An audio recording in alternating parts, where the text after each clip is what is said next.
अस्सलाम वालेकुम। हमारा चैनल सब्सक्राइब करें, बेल आइकन के बटन को प्रेस करें ताकि हमारी हर आने वाली वीडियो आप तक बर वक्त पहुँच सके। शुक्रिया। अऊज़ु बिल्लाहि मिनश्शैतानिर्रजीम, बिस्मिल्लाहिर्रहमानिर्रहीम। शाह जी इस्लामिक चैनल के नाज़रीन इकराम, अस्सलामु अलैकुम व रहमतुल्लाहि व बरकातुहू। मोहतरम नाज़रीन इकराम, आज आपकी खिदमत में जो हिकमत भरी हिकायत आपके साथ शेयर कर रहा हूँ, मेरी वीडियो को एंड तक देखिए और आप भी इस हिकमत की बात से फ़ायदा उठाइए। मुफ्ती साहब हैं जानने वाले, उनका वाक़या है। वो फरमाते हैं कि हम एक मदरसा में पढ़ रहे थे, तो मदरसे की छुट्टी असर की नमाज से मगरिब तक के दरमियान तालीमी वक्फा होता है। वो फरमाते हैं कि मैं खेलने के लिए करीब ही मदरसे के करीब एक ग्राउंड था, उसमें खेलने के लिए जाया करता था। तो अक्सर औकात देखता था कि वहाँ दो शख्स आते थे। एक शख्स आकर उस ग्राउंड में बैठ जाता, दूसरे के पास एक थैला होता था। उस थैले के अंदर मुख्तलिफ़ किस्म के अनाज मिक्स किए होते थे। वो दूसरा जो थैले वाला शख्स था, वो ग्राउंड के किनारे किनारे उन अनाजों को थोड़ा थोड़ा जो है सारे ग्राउंड के किनारे किनारे डालता था। तो मैं बड़े तजस्सुस मुझे होता था कि ये शख्स क्या करता है, और रोज़ाना बिलाना का ये अमल करता रहता है। तो उसके साथ आया हुआ जो शख्स बैठा होता था, एक दिन मैं उसके करीब गया।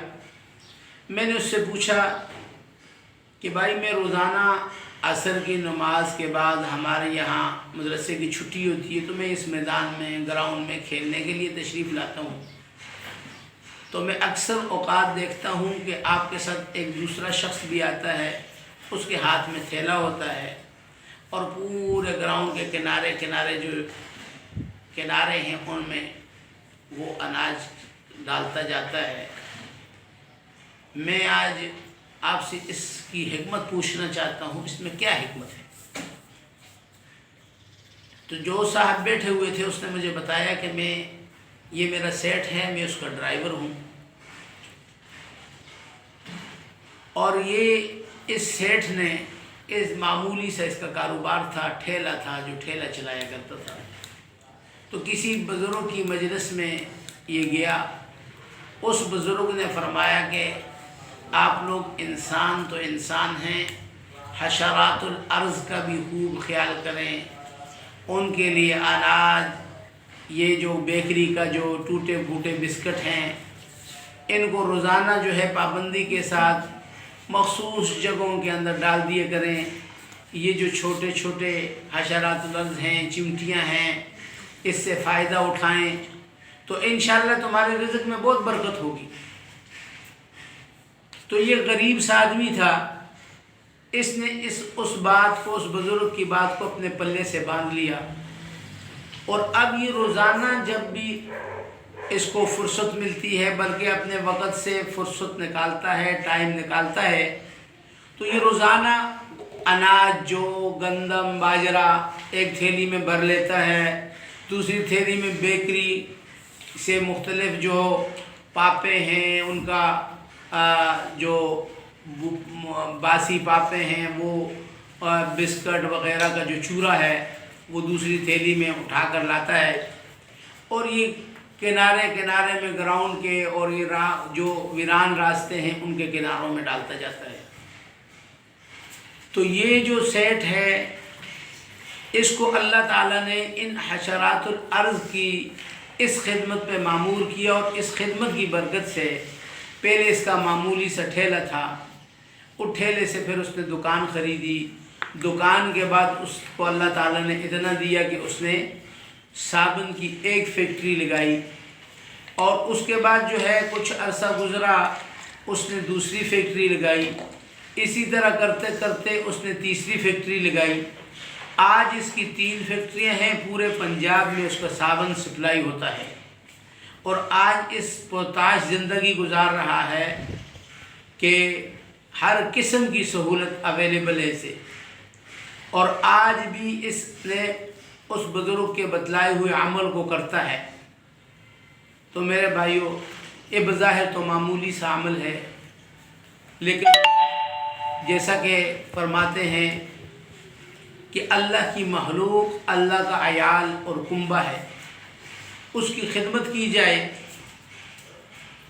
تو اللہ تعالیٰ پھر اپنے خزانوں کے منہ کھول دیتا ہے، اور اس میں کتنی بڑی حکمت چھپی ہوئی ہے۔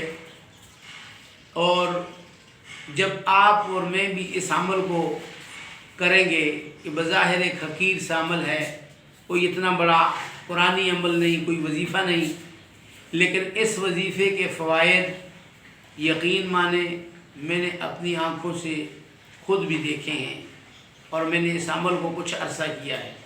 لیکن جو شخص استقامت کے ساتھ اس عمل کو کرتا رہے گا، انشاءاللہ اس کی رزق کی کمی نہیں ہوگی، اور اللہ تعالیٰ اتنا رزق دے گا کہ وہ فیکٹریوں کا مالک بن جائے گا۔ اور اس شخص کی زندگی ہمارے لیے نمونہ ہے کہ اس نے جو ہے اللہ کی چھوٹی چھوٹی حقیر مخلوقات کی خدمت کی۔ ویسے بھی ہمارے ایک بزرگ گزرے ہیں، وہ جب کھانا کھاتے تھے تو اپنے کھانے دسترخوان اٹھاتے تھے، اس کو 3 حصوں میں تقسیم کر لیا کرتے تھے۔